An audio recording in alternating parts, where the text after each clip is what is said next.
Près de 100 milliards et 500 millions de francs CFA. C'est la facture que l'État centrafricain doit payer chaque année à la Russie pour le déploiement de son armée sur le terrain. Vous imaginez ça? Pour un pays qui fait partie des 10 pays les plus pauvres au monde. On vous explique tout ça juste après la bande-annonce. Retrouvez également Afrique Liberté sur TikTok et Facebook. Africains, Africaines, disons stop au néocolonialisme et réveillons-nous pour une prise de conscience salutaire, seul gage d'une Afrique consciente et responsable. À Bangui, les populations l'ignorent.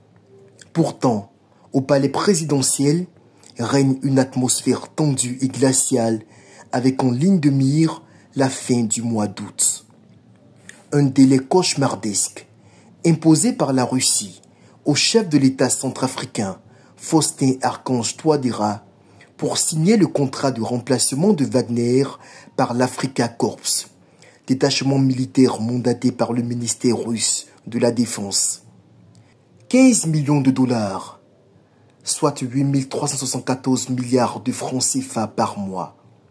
C'est le montant pharaonique qu'exige Vladimir Poutine à son sous-préfet centrafricain pour maintenir la présence militaire russe sur place. Et ce n'est pas un choix.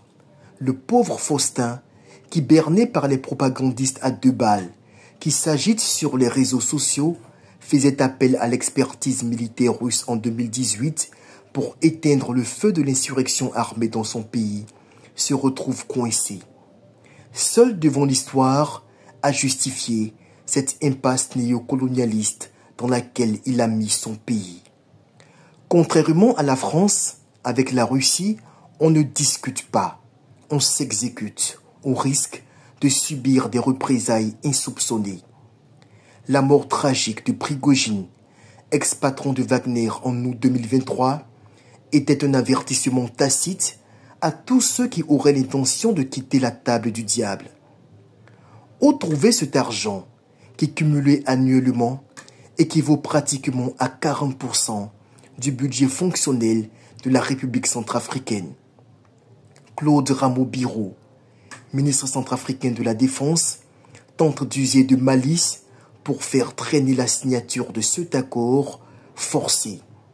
Pour le rassurer, lui et son patron, Monsieur le Président, la Russie propose entre autres la lutte contre le terrorisme, la protection des personnes physiques, la sécurité des installations économiques, notamment les infrastructures minières, la formation des cadres militaires. Une vaste escroquerie pour un pays qui fait partie des 10 pays les plus pauvres au monde.